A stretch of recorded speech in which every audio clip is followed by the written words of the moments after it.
Welcome to No Man's an Island, a podcast powered by Men's Therapy Hub, which is a directory of male therapists for male clients. And this is episode 12, which is pretty good to say. We've made it through 12 episodes, and we're doing something a little bit different today because Jett's here. Hey, Jett. How you going? I'm all right, thank you. Yeah, I'm keen to, in some way, reflect on where we've come from so far. But just before we had this conversation recorded, Jett was like, we can't really do a best of the podcast, given that we've only got 11 episodes before now. Very premature. Fair enough. Yeah, which is fair enough. There is a topic that Jett and I want to talk about today, which is male loneliness, and particularly because at this time of year, there is a massive increase in the experience of feelings of loneliness. So we'll put a pin in that for a moment. But I do want to reflect on the fact that we have so far done 11 episodes. Jett has recorded 2 and I've done the rest, and I'm pretty proud of the work we've done so far and the guests that we've had on. And I did ask Jett before, just to have a little think about what his favorite moment so far from the podcast has been. So Jett, would you like to enlighten us?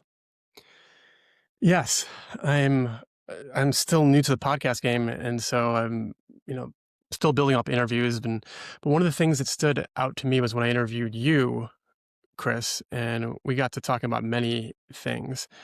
But when I'd asked you about what your ancestors, your father, your grandfather, would have thought about you starting a podcast called Men's Therapy Hub, and bringing to the podcast is called No Man's an Island. You're right. Jett. Sorry. Well, starting Men's Therapy. Yeah, the No Man's an Island is powered by Men's Therapy Hub. Right. We're keeping this in. Okay, Chris. We're keeping this in. Yeah. Still getting my sea legs here. So I asked you a question about what your father and grandfather might think about this endeavor, No Man's an Island, and the time that you took to think about it, and your response just really made me reflect on the intergenerational transmission of masculinity and trauma, and how we think about what the role of being a man is, that it starts from long ago. And sometimes, asking a question and reflecting, like, how might someone from a previous generation look at what you're trying to do here now? Explicitly talk about what it means to be a man, like enter into that conversation. It was just powerful because it said a lot about who you were, and it just reminded me that we are just a reflection of the men and the fathers who came before us, and that we're trying to do something different here with No Man's an Island. We're trying to make what was, hidden or subconscious, and we're trying to bring it to light and illuminate it for people to see, and give them permission to say, what would my father think about me, being a therapist, or wanting to become a therapist, or being a guest on No Man's an Island. And it takes it from just the individual to, where am I coming from? Like, what's my family lineage? And what are the messages that I inhaled about masculinity? And it's something that I certainly had not done as a young man, not until I started doing therapy, and even more so now, guest hosting this podcast with you. And I want to respond to that, but what I also want to say is, this is what I love about this format. I've done so many radio, TV, podcast interviews, and every now and then you get a question that you haven't had before, but also one that you hadn't even considered the answer of before. And it reminds me, when my book came out many years ago, I was interviewed by one of the radio hosts called James O'Brien, and I worked as his producer sometimes. And he asked me, he threw me a few fastballs, right? Very easy, simple answer questions. And then suddenly he asked me, could you have written this book if your dad was still alive? And I remember looking at him and mouthing, like, fuck you to him, right? And smiling and being like, I thought, you fucking bastard, that is a brilliant question. And your question was similar. And actually, because it's edited, you won't know that the pause between question and answer was actually a lot longer than it would have been in the podcast, right? Because that sort of question how you can't prepare for that sort of question. And it was so beautiful because what it made me think was I'd often thought about what my dad might think of the work that I'd done, but I never considered my relationship with my granddad and just how completely and utterly alien this whole thought process and genre would be to somebody whose life was completely, you know, directly opposed to this space that we're creating. Mm-hmm. And so now what I want to do, Jett, is I want to ask you the same question. What would yours think? Paternal or maternal? Whichever is the most difficult to answer. Whichever is the most difficult to answer. I'm going to have to go with the grandfather that I knew least, which would be my dad's grandfather. Sorry, which would be my dad's father. And World War II veteran. You know, I didn't get to know him well, but the culture of my dad's family was just don't talk about things. Keep things neat and clean and proper, like so many of you out there listening. And that if he knew that I was starting, helping start this podcast, he would probably be ashamed, actually, if I have to take a guess. Wow. Not to throw him under the bus. He was a great man who did great things, but I just have to be honest. And um, it sucks to put feelings into him that I just don't know how he'd feel. But I don't think that he would be proud. I think he would be very, very cautious and afraid to hear what might come out because he would have to look at it himself. But I do know that just knowing my own father and how he was raised, that shame makes you want to run.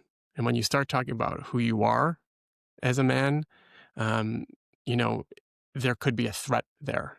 Now, let's put it into context. We're talking about a Jewish man, right? And the cultural implications of that and the dangers of being outed and the dangers of being seen in public for who you are came with huge consequences for Jews. You mean growing up at a time of like rampant anti-Semitism? Yes. Growing up at a time of rampant anti-Semitism that built into the culture of Judaism is like fear about being labeled and branded, sometimes quite literally in the case of the Holocaust. So there's so many stories there that shame that I talk about comes in a context. It's not shame in like, oh, that you're being vulnerable and that's not good, just generally speaking. No, it comes from the standpoint of like that threatens survival. And there's an evolutionary element to shame as well. And so that would be my guess. And then maybe over the course of time, he could warm up to the idea, oh, one of my grandchildren is doing something that's vulnerable and that's okay. But initially, that's my guess. Mm. Sometimes when you record something, you wish you'd done it the other way around because this actually would have been a perfect segue into the loneliness conversation that we were going to have. Because actually, what we're talking about here is men, for a variety of different reasons, choosing, and I'm doing bunny rabbit air quotes right now for those who are just listening, choosing to not be seen. But that choice is being made against a backdrop of the threat to self if I am seen.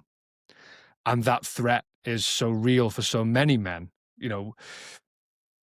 by the sounds of it for your granddad, for, multifaceted reasons, he didn't want to be seen for who he really was. But there are still a lot of men out there right now who don't want to show themselves for a variety of reasons, because what I talk about often is there is so much at stake. So what I ask people, clients all the time, like, what is at stake for you? If you have this conversation, if you show yourself with the vulnerability, and sometimes, the answer can be everything. It feels like everything. So, yeah, I think it's pretty remarkable, actually, that so many men of our generation are able to be this way when we remember men who, from our direct lineage, who were so opposed to this kind of approach to life. So, yeah, when you look back and think about him now, And like, I wonder, because I look back at my granddad now, and I think about him with pity, actually. Hmm. I pity him, and I pity his lack of life, if I want to put it that way. It's a good question. And because this is a grandfather I did not know so well, it's easy for me to project upon Mm. him or what I would imagine he would feel. So maybe that's why I chose that grandfather versus a grandfather that I might have known on my mother's side a little bit more. Um, so in a way, even talking about it, I'm glad I did, by the way. I feel like, oh my gosh, did I blow up his spot? Like did I put a spotlight on him in a way that isn't fair, maybe. But um, I don't know if I even answered the question that you asked. Mm. I got I got lost there. But Way to obfuscate, Jett. Good yeah. work. What did you ask? I asked whether or not you look back in the same way I do at my granddad, with pity, and Ah, okay. about the lack Yes. of life that he led. Um, Less with pity because um, I think he missed out on a lot, but I think he he gained so much too. I guess he had a good life. Both my grandparents did, and that um, there was suffering, but I don't feel a sense of pity. Carried. I think he carried on. You know,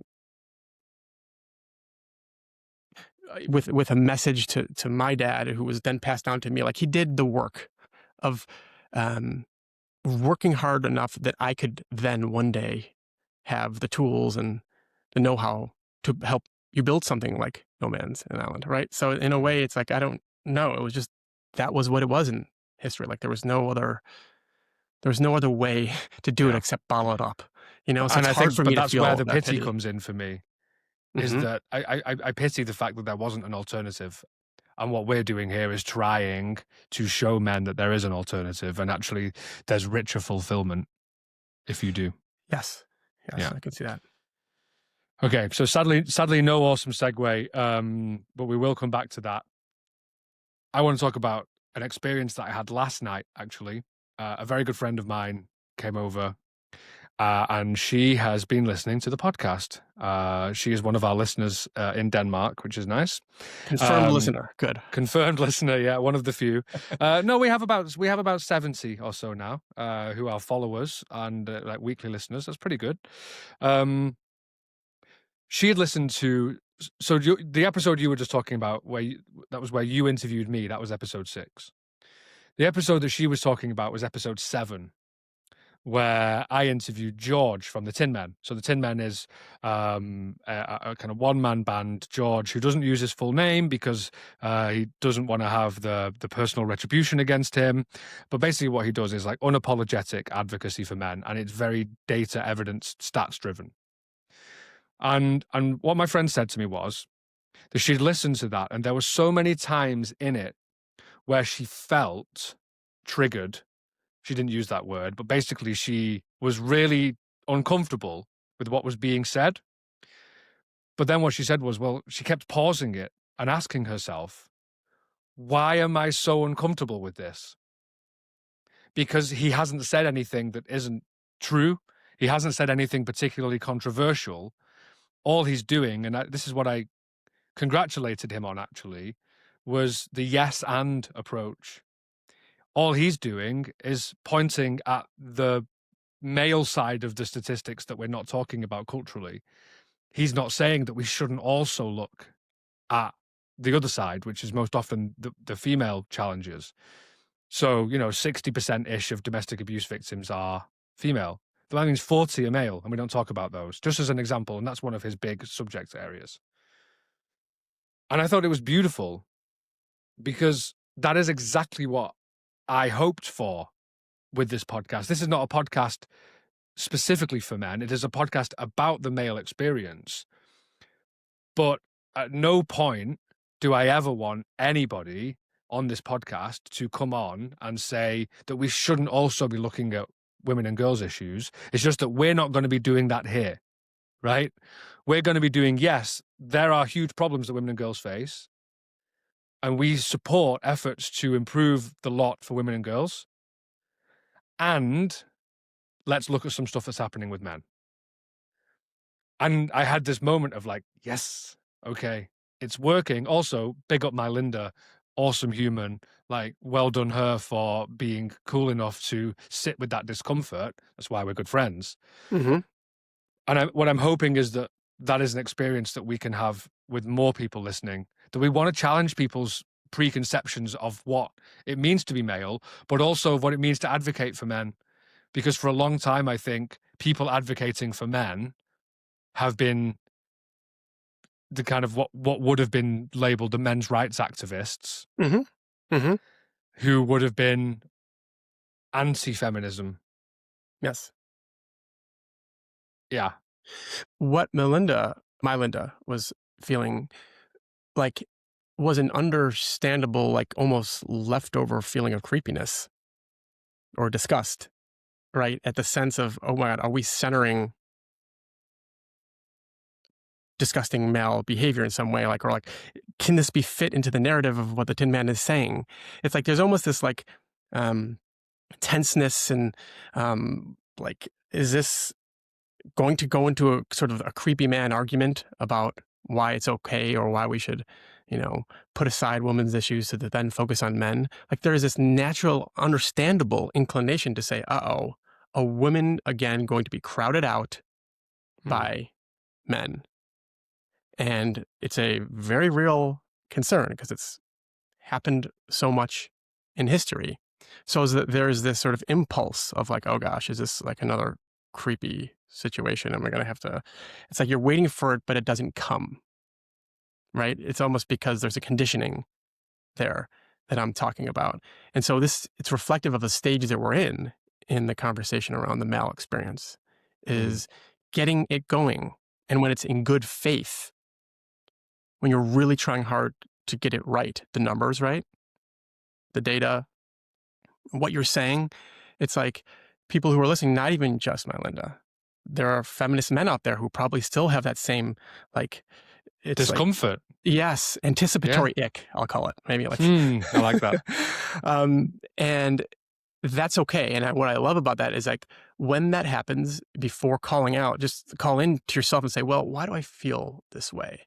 And maybe you do have a good argument for why it elicits an ick, but maybe maybe it's left over is what I'm saying too, from something unrelated even.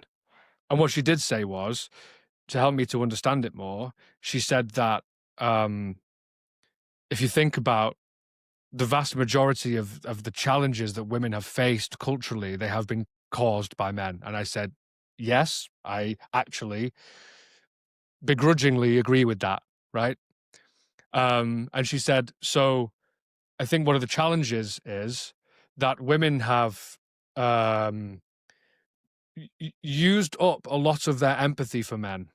Yes. Right? Exhausted. Yeah. And so then when someone like me is coming along and saying, well, I'm going to continue to have empathy for men,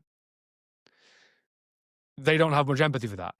Yep. Right? Yes. Because they've lost, because again, understandably so. But that's where I'm saying, okay, fair enough. So we'll take on that now. Yep. Yep. And you focus on your stuff. But also, can we, and I said it in the last episode with George Bell, can we stop throwing tomatoes at each other? Mm-hmm. Can we actually be mutually supportive? Because that is where all the ships will rise together.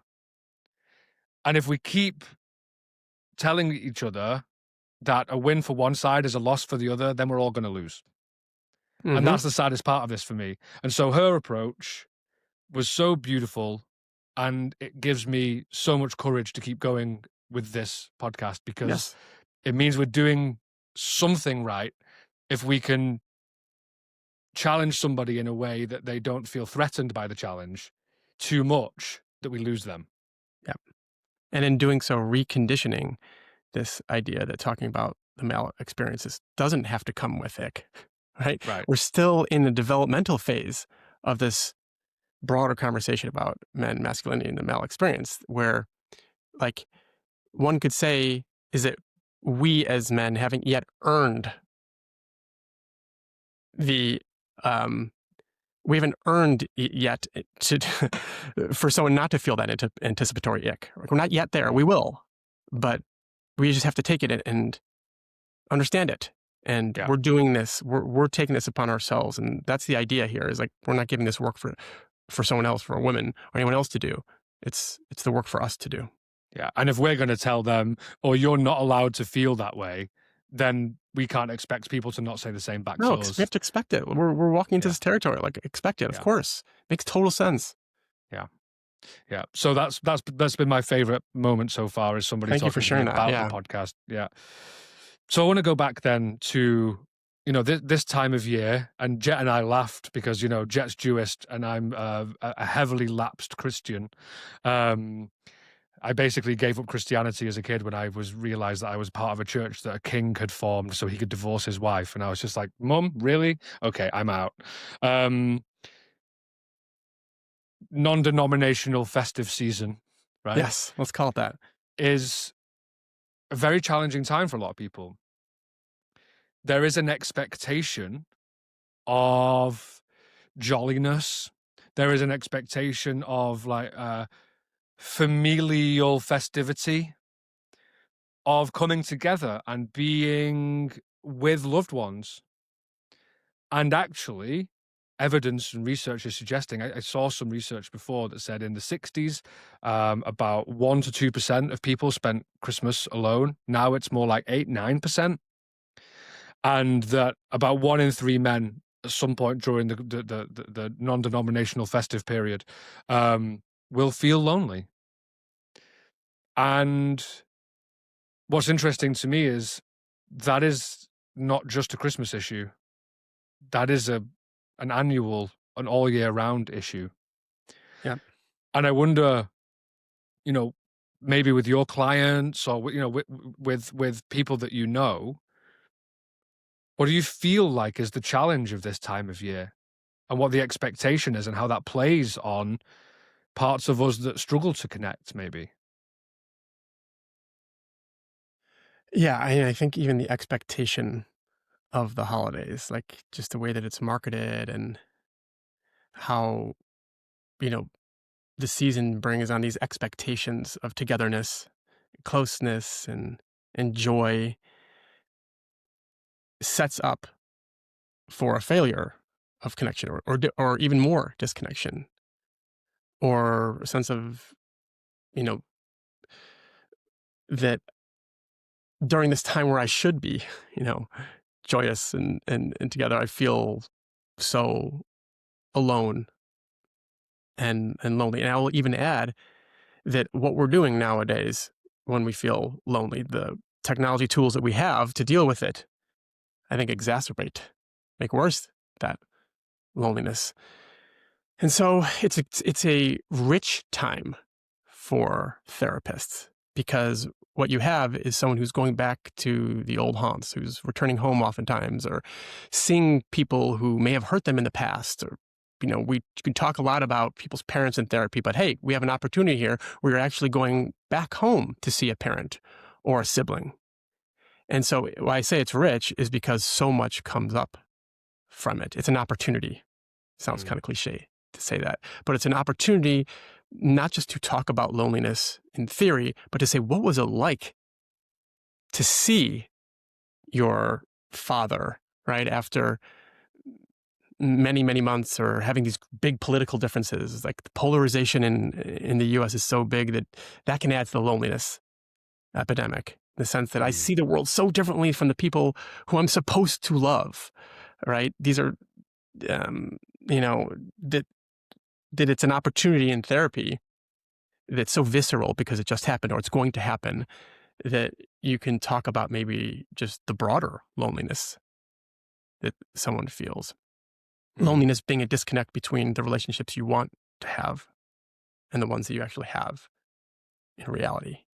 And I brought that technology piece in before simply because I think we can retreat. It's so easy to retreat to solitude, and solitude is a choice. We have the choice to be in solitude now in our lives, to go to our rooms with our phones and just scroll and scroll and scroll and scroll during the, you know, family dinner of the Yeah. holidays. And so I think that adds the solitude opportunities, add to the actual loneliness in this cycle as well. I got a little sidetracked there, but I just think there's so much. It's um, for me as a person, of course, but also for my therapy clients too. I remember speaking in episode 5 to Dr. Luke Sullivan from Men's Minds Matter, and we spoke about one of the kind of misperceptions of loneliness. And he said, and I can remember, I'll never forget this. He said, "I can have 1,000 friends, but I can still feel lonely." And you've just articulated beautifully there. Like, I can have a lot of family members around me, but for a lot of young people, they go home and they are thrust back into patterns that we've worked on in therapy that they're trying to break free of, expectations put on them, the expectation to drink, even though every year when the family gets drunk, it turns into a fucking mess. And then when they choose not to drink, the family will, "Oh, I preferred the old you," and not feeling comfortable and not feeling safe at home and not actually feeling like we want to spend time with family. I have a fantastic relationship with my mom. I love my mom more than I love anyone except my wife. And yeah, I could probably do 3 days max at home before I'm like, "You have to stop telling me that I need to take a key with me. I'm a 38-year-old man." Like, like, "Yes, I need to put a scarf on. It's cold, mother. I'm aware." She's just being a mum, right? I get it.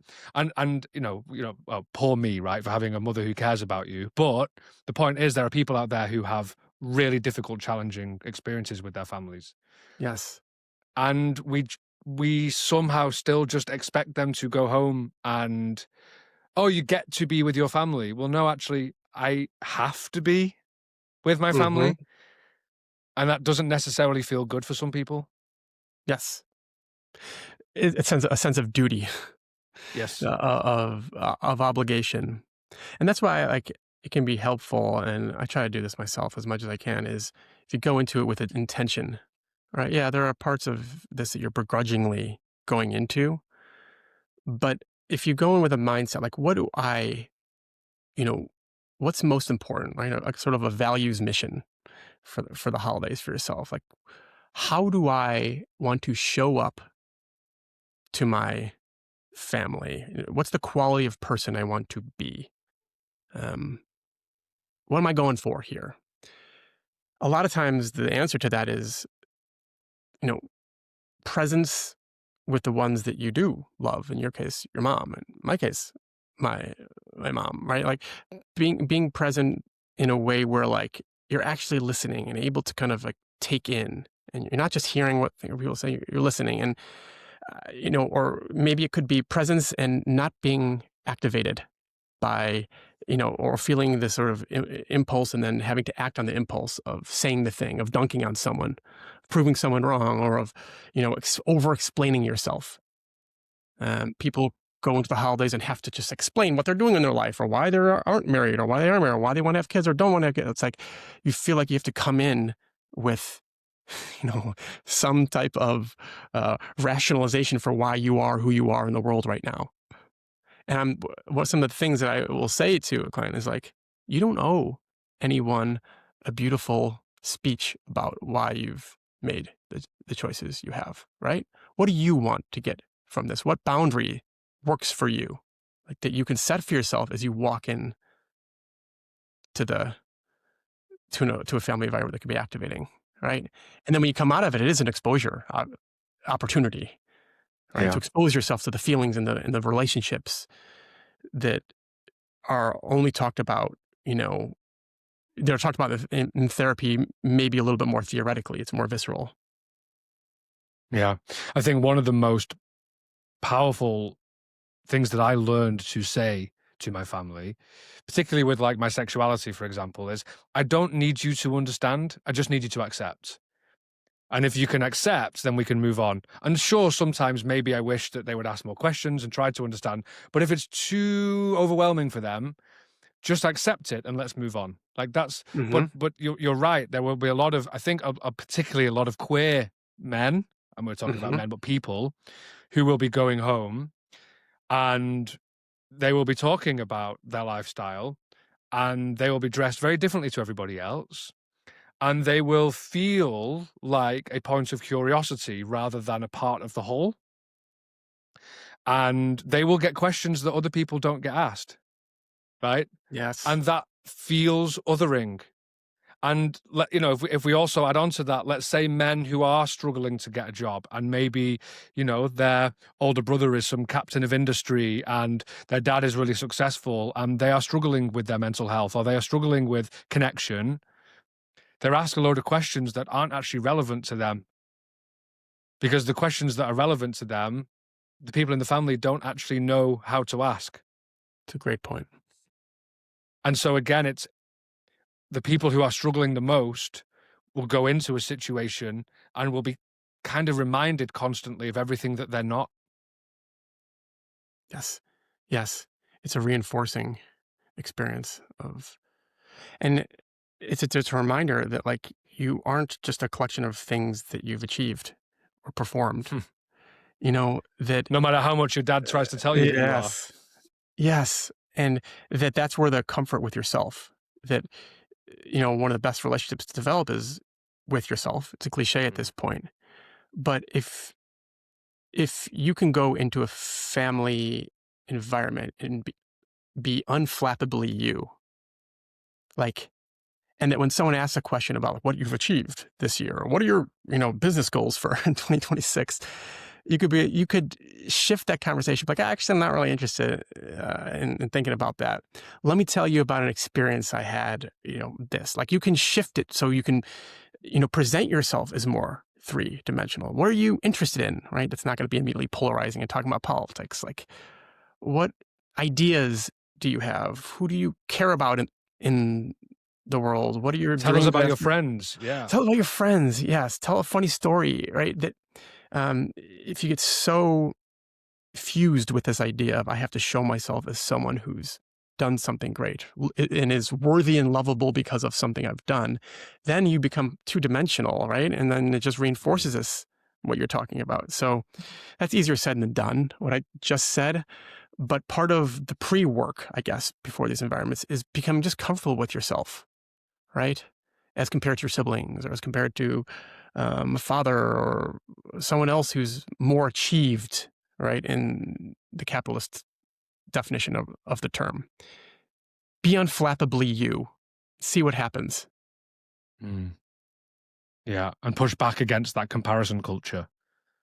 Yes. Because that is the thing that is going to disconnect you Yeah. from the world around you if you're Eh, constantly comparing yourself to everybody else. Yes. And of course, if it's abusive, which when you're talking about like a lot of queer individuals come back and like face legitimate emotional abuse, then it's at a certain point, the boundary has to be, I am not showing up here again, or I'm only showing up in this capacity. I'm not even going to go into the territory of my sexual identity because you, parent, haven't earned it yet, right? Sometimes you're at that stage. I mean, you could speak to this more, but there are shades of, authenticity. Yeah. And then one of the big challenges is okay, so I actually don't feel an affinity with my family. I don't feel like this is, and maybe I'll go and just do the 12 hours of turn up, have a glass of something, eat some food, sit down, open some presents, and leave. If you do go back then to somewhere where you don't feel like you're connected with people, what was, and I haven't prepped you for this, so Well, I'll turn we right can, back on you. Okay, we can, you're we not can, yeah, hosting thanks. this one. We can edit out the long pause. To those people who are sitting there and they feel like they aren't connected with people, how do you encourage them? What would you say to them to say, pick up the phone? How call somebody, tell somebody that you're feeling lonely, tell somebody that you care about. because that is an immense act of vulnerability Yes. to say, I'm actually not doing okay on this day of all days. Yep. I mean, even you talking about it now, it's so smart to be thinking ahead, to play the tape forward. It's December 11th as we're recording this. It's going And, out on and December 23rd. it's going on December 23rd. Perfect. You got Yeah. 2 days, maybe. Well, you might be with family anyway. But it's like, expect almost that lonely moment. And like, what's your plan for when that feeling comes up? It's almost like, don't be surprised by the feeling when it arrives. Know that, yeah, like this shows up for me. And I love what you said. Have someone who is meaningful to you, a phone call away. Even let that person know, like, look, going in to Christmas is just a shitty time for me. Do you have a second to just chat, on Christmas morning? I just feel terrible during that time. And do that. Or you're not even connecting with people necessarily, connecting with creativity, connecting with nature. In that moment of disconnection, it doesn't have to be, you have to have your beloved right next to you, or someone that you can call. If you're feeling alone, connect with something. Music, a walk. And when I say connect, I mean, don't go on that walk just looking down, like look around at the world around you. Um, there's awe everywhere. I feel like if you just take the time to absorb it, that's one thing that I would suggest. Get out ahead of it, find the awe outside, connect with something, even if it's not another human. Mm. What about you? I mean, you deal with this as a therapist yourself. I'd love to learn from like what you might say to a client who's anticipating that lonely moment. I think the first thing to say to them is, and very, very rarely actually I would do this as a therapist, but actually I would say to them, like, there are a lot of people in your situation at this time of year. Because I think sometimes men feel lonely in their loneliness, if you know what I mean. Hmm. It's, I'm the only one who is experiencing this. Well, actually, no, you're not. This is like a societal problem. So actually, there's a good chance that there's guys in your friendship group who are also experiencing this too. Um, there's an episode coming up with Zach Seidler from Movember in early January, and we spoke about that moment in a group of male friends when one person finally admits that they're in therapy, and suddenly three of them go like, "Oh, me too," or "I've been too," and it's like, right, Coming out of the fuck's sake, woodwork. guys, yeah, like fuck's sake, guys, like we're not alone in our experience. Well, I'll rephrase that: we are alone in our experience, but we're not the only one having a similar experience. So to preempt it, as you say, is what I would say to them. Like, tell your mates, find the courage to tell your mates, I really don't like being with my family at Christmas, but I'm going to be stuck in a house in bumfuck nowhere with, nothing to do. And if I go to the local pub, maybe I'll see some pricks from school that I don't like. And then who can I call? Or is there a guy that me and my friend Sean, he used to live around the corner from me. Christmas Eve, like Christmas Day, about 8 o'clock, I'd be like, "Peace out, family. I'm gonna go and get drunk with Sean."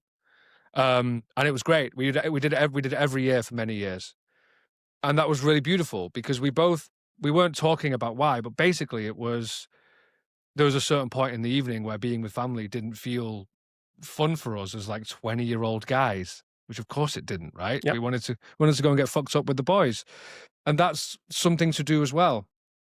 And yeah, be mindful of the fact that this experience you're having is not completely unique to you. Yes, that's the normalization of it. I think you nailed it there.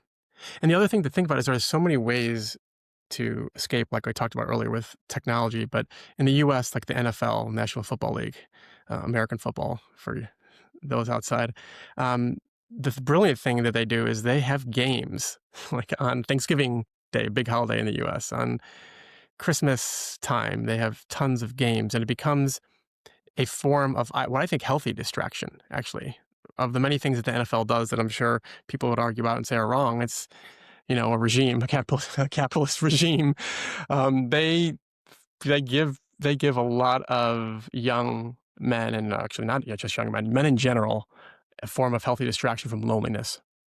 And I'll also say, like you were talking about drinking there, I hear a lot of clients I work with talk about like taking weed edibles or smoking weed like during that time of year in a way, because it's like it makes something that you'd want to avoid more tolerable. It makes family more interesting. In a way, it's like, okay, if everyone's going around the table, it's like you can almost observe it from an outsider's perspective as opposed to just having the same old humdrum conversations. So I'm not pro, I'm not saying you should smoke weed, but I'm saying that people turn to that for a reason. I just threw that in there, along with drinking. Yeah. And just, this was supposed to be a shorter episode. This is the problem with you and I, Jett, is that we can talk forever. Also to remember that if none of that is available to you, I don't know what the US equivalent is, but in the UK, you can call the Samaritans. There are helplines, there are numbers to call for people who are lonely at Christmas and need somebody to speak to. And they are there specifically for you. They exist in that moment for the ones of you that are struggling. And please do use them if things are getting really bad for you, because there are people out there who care. You just have to reach out to them. I'm glad you said that. Make that call. Don't just leave it a thought. Make it. Do it. Find the courage to do it. That's what I would say. Thanks for doing this, Jett. I would like us to do more of these little episodes because they're quite fun to do. So I hope, here's one of my cheesy segues. I hope you all get the gifts that you want. So if you want to give us a gift, please like, follow, subscribe to this. We are about to enter into the crunch time for when a podcast can start to fly. And if you listen to us on Spotify or Apple, if you can please rate the show, that really helps. Ideally, 5 stars would be nice. An honest rating, if not, but 5 stars would be nice. But also, please share this with people, because we want this to get out to as many people as possible. I'm putting a lot of time and effort into this, so is Jett, and we want this to be something that is growing and developing and reaching as many ears as possible. So if this is something that is resonating with you, if you've enjoyed our conversations so far, please help us to get it out to as many ears as we can. Couldn't agree more. And we need help. Send it to friends. Yeah.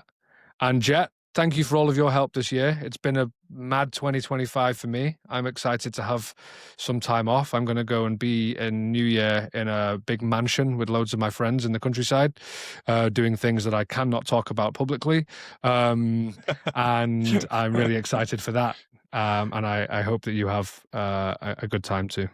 Yes, I'm looking forward to seeing friends and some family, and it's been so much fun getting the chance to not just do this podcast today, but just work with you in general. And I'm coming to Copenhagen. Yeah, we're gonna have to hang out soon.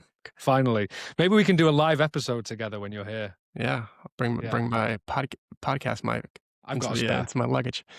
Yeah. All right. Awesome. Nice one, Jett. Thank you so much for your time, and I will speak to you again soon. Okay. Bye. Thanks for listening to No Man's an Island. If you enjoyed this, please share, like, and subscribe so more people can join in the conversation. This podcast is powered by Men's Therapy Hub, where you'll find more resources, support, and a directory of male therapists for male clients. Don't forget to follow our Instagram and TikTok at Men's Therapy Hub. The music is by the Swedish artist Reindeer, spelled Raindear. Thanks for joining us. See you next time.